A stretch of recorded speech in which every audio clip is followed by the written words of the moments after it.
ستا په خپل رب باندې دا ګمان دی چې الله به زما دا حالت ټول بدل کړي او ماله به دا راکړي او دغه به راکړي او پراخه رزق به راکړي او ملک ته به لاړ شم او بچي به مې نیکملی او دا هغه المؤمن ذات دی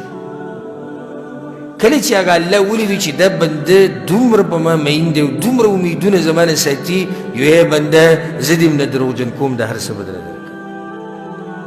دا دی المؤمن ذات هغه حدیث کې یو جمله دا هم ډېره ښایسته وانا معه حین یذکرني او کله چې دا بنده ما یادوي زه د سره یم د مؤمن بنده یوازې کېږي نو د شپې په تورو تیرو کې او په شړه ځمکه کې چې خوا کې د هېڅ څوک نه ته الله یادوه الله د سره دی یوازې کېږي به نه یره به د باندې نه راځي چېرته دا یره ونه کړي چې زه یوازې یم موږ سره څوک دی عرش والا رب دی مطمئن اوسه زما او ستا رب چې دی المؤمن دی د امن مصدر د امن تقسیمونکی هغه دی نو په تا به څه یره راځي که ایمان دی مضبوط یاده دا د رب العالمین نوم دی المؤمن او بیا الله سبحانه وتعالی د مؤمنانو د ایمانونو هم تصدیق کړی دی او امن یې هم ورکړی دی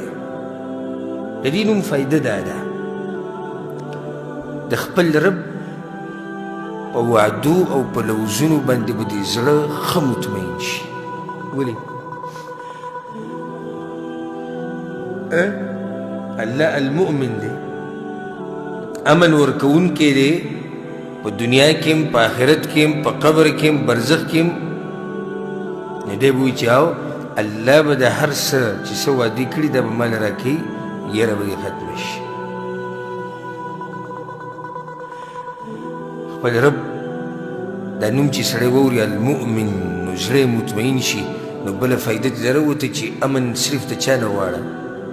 الله نه نو بله فایده دې دا راوته چې د هغه رب سره دې رابطه نه وي نو بیا امن د څه شي ته غواړي که بچیان دي که وزیران دي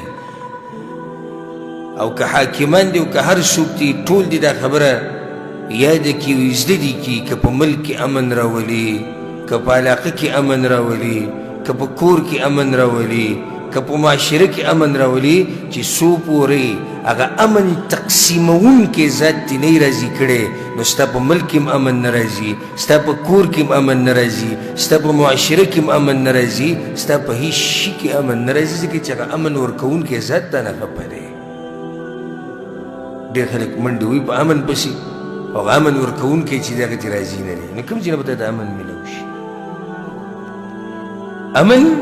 دا په دې راځي چې ته هغه مؤمن ذات راضي کړې المؤمن یو فایده دې نه دا راووته رب العالمین امن ورکوونکی دی که نه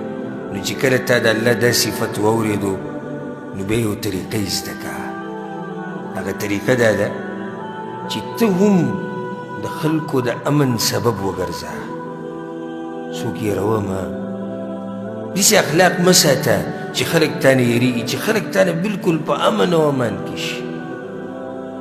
امام ابن ماجه رحمه الله یو حدیث راوړی امام نسائی هم راوړی او دا یاد کړئ الا اخبرکم بالمؤمن پیغمبر صلی الله علیه وسلم وایي صحیح مؤمن درته ونه ښیم موږ تاسو کې هر سړی صحیح مؤمن جوړېدو غواړي که نه واورئ صحابه کرام وی رسول الله خیرات من امنه الناس على اموالهم وانفسهم مؤمن هغه دی چې خلک په خپلو مالونو باندې او په خپلو ځانونو باندې ښه په امن کې دي د ده طرف نه نه یېرېږي چې دا سړی به زما نه غلا وکړي